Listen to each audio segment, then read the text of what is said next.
Good afternoon, and it's great to be with you.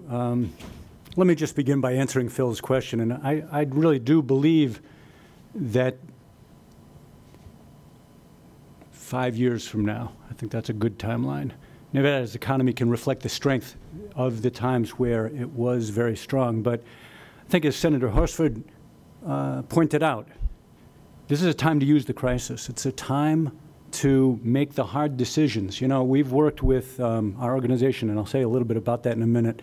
We've worked with lots of localities and dozens of states. And one thing we found is that the time when you can make change is the time when the economy is in a tough situation. Because those forces who say, hey, things are going well, why make change? Why mess around with something that's working? You don't have to compete with that situation. I want to say one other thing, which is that there's just a ton of expertise and experience in this room. And so I heard the call from your elected representatives that you get involved. And I think that that is what we've seen leads to success, because your own experience is what needs to inform this process. I'd say this, that as much as it seems that Nevada has a problem and the high rate of unemployment and the high rate of underemployment is one signal of that problem, Nevada has an asset. All of those folks who are underused at this point have skills.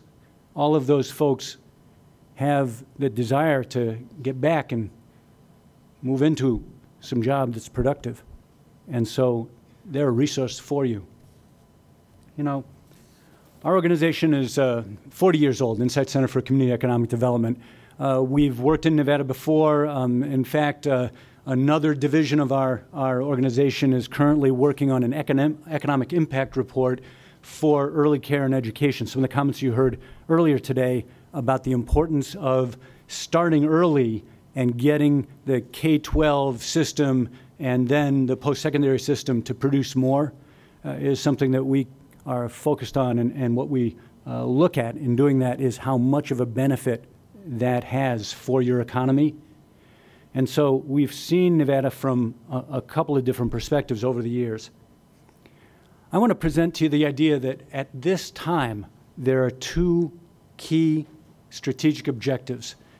And we think that when it comes to human capital, the right frame of reference is the regional framework, is the Southern Nevada framework and the Northern Nevada framework. And the reason for that is because for everybody below about a BA degree level, companies tend to hire from the distance people can commute.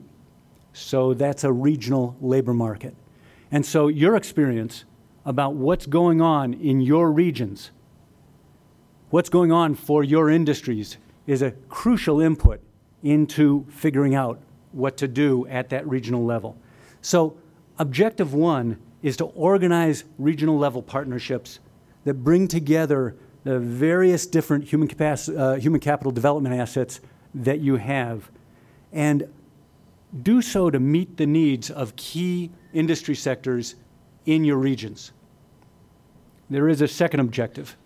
The second objective is to establish a state-level structure, a policy framework that aligns the resources across those agencies that work on human capital development. So you'd think of your Workforce Development Agency, DETR. You'd think of your Human Services Agency. You'd think of your educational institutions. But then go beyond that to also bring in and align the resources of those state agencies that focus on regulating and incenting the key industries, because they play a crucial role as well. What's the purpose of doing that? It's to support the effort at the regional level. Now, I have good news. This is a proven approach.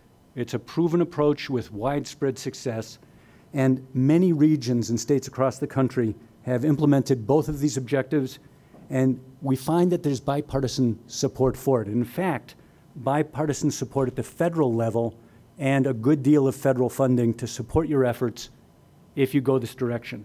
I want to give you just a couple of examples. San Antonio, Texas has Project Quest. Project Quest is an organization that's worked for decades with their community college district. And what they've done is meet the needs of healthcare and other industries in the area and really built up the economy. The state of Texas has noticed that their efforts and very similar efforts by a group called Capital Idea in Austin, Texas, were very successful. So 2 years ago, they provided state funding to replicate what those groups are doing in 3 other places, 3 other cities in Texas. Let me talk about Denver, Colorado. In Denver, the community college there, Denver Community College, has for a number of years focused on the healthcare industry and was able to leverage their efforts to get $5 million of federal Department of Labor money in order to meet the nursing shortage that they have in Colorado. And I don't know whether you picked up on the idea that some people said that for Colorado, the thing is that a lot of people come, but they need to grow their own. This was a specific initiative to grow Colorado's own people to fill those good jobs. You also heard about their investment in transit and how important transit is to the not only Denver, but the surrounding Front Range region. And now Denver Community College is bringing together a collaborative of all of the other organizations that are partners in this to fill the needs for workers of that development of that transit system, the fast track system as they call it. So these are just a couple of examples of what I'm talking about when I say bring together those regional assets, organize them in a way that they can focus on the key industries in the region and get the job done of mobilizing the human capital you have, retooling it and strengthening it so that those regions' industries can grow.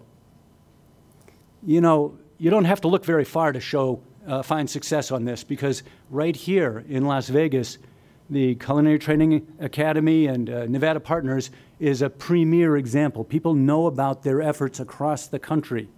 So if you look for a local model, if you look for local expertise, there's just one example.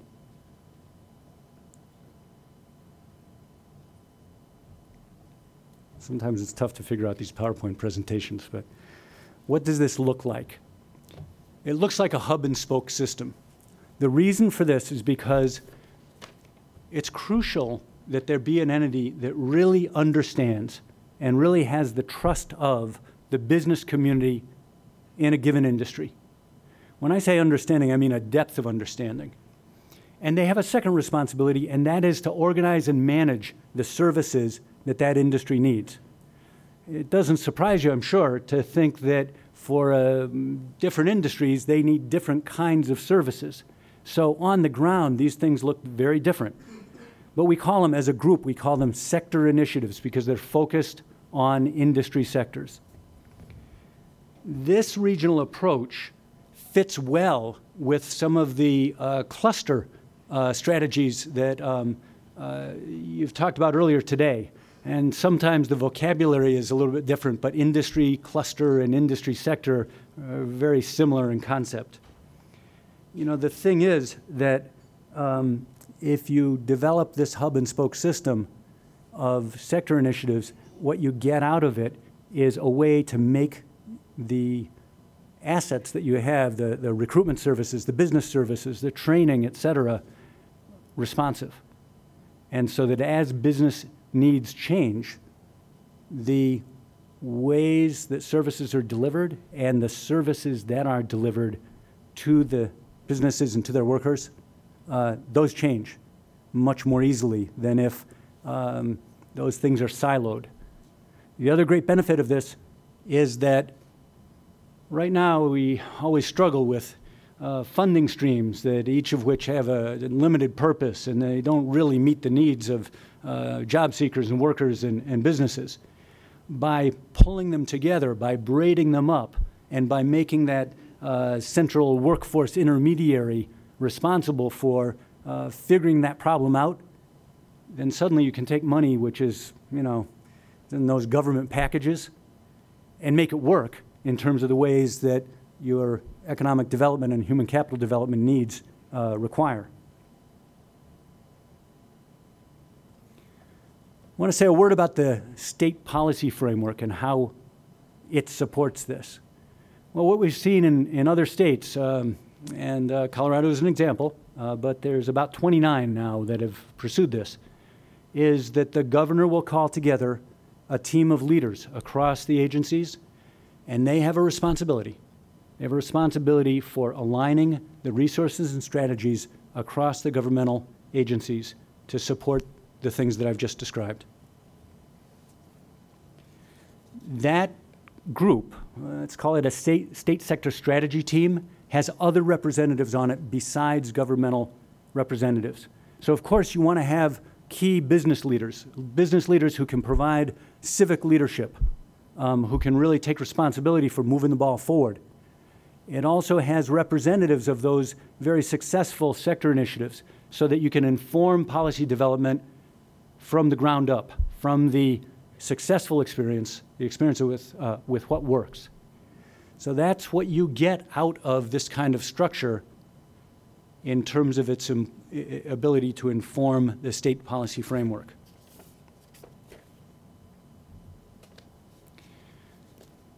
There are a lot of things that a sector initiative does. This slide lists some of them. I'm just going to highlight three. You've heard earlier about the difficulty where localities compete for businesses.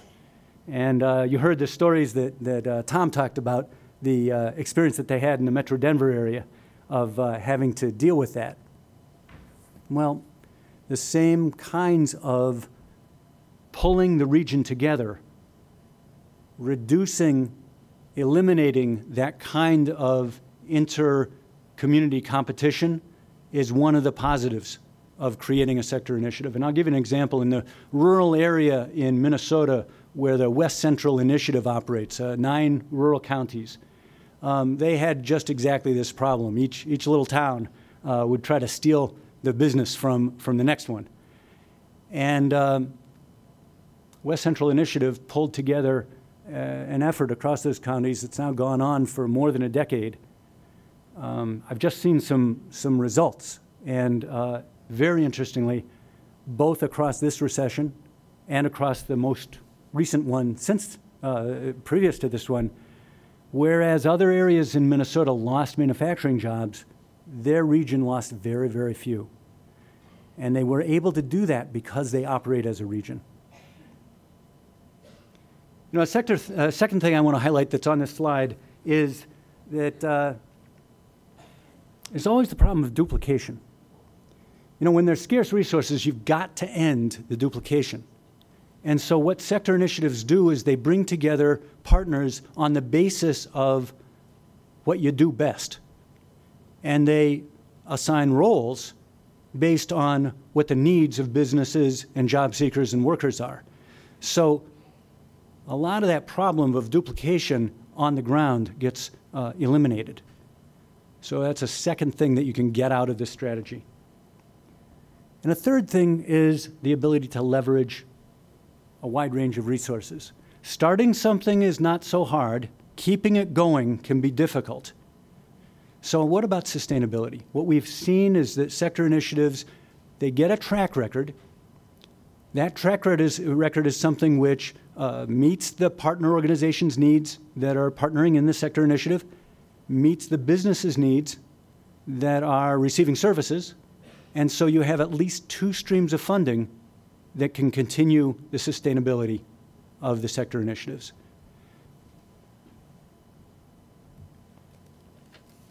Now, all of this would be much ado about nothing, and I really mean that, except that it works. And these headlines give you some indication. Let me fill in some of the dots. In Pennsylvania, they call these things industry partnerships. They have met the needs of over 5,000 employers. Now, they surveyed those employers, and what they found was that 84% said that these sector initiatives, these industry partnerships, produced increases in productivity. They've worked with more than 70,000 workers over the course of the time that they've been operating.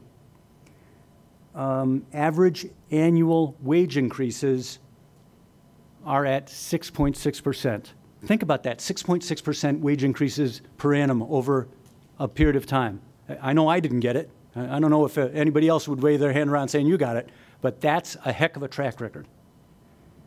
In Massachusetts, they have surveyed the employers involved in their sector initiatives. 63% reported positive ROI.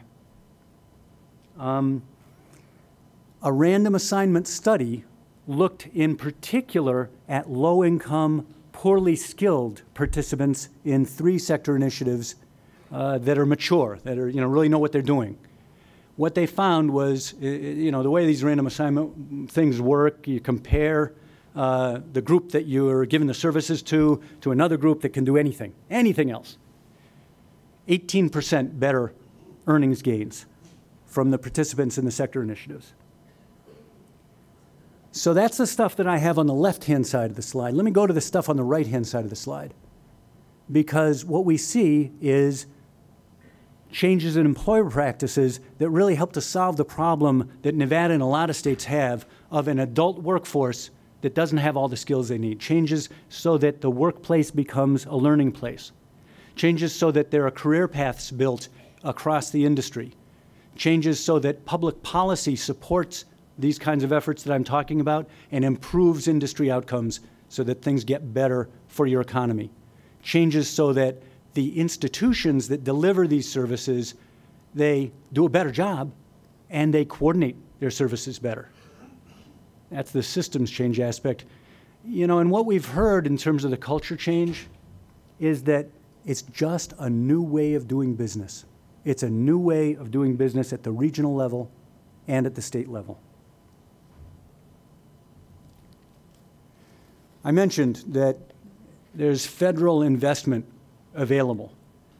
This is a short list. There's a lot of money that is available. In fact, what we're seeing at the federal level is it's not only Department of Labor, and these are Department of Labor funding sources, but also Department of Education, but also energy and EPA and transportation and commerce that really are using this sector framework in developing policy and in presenting money for local and statewide use.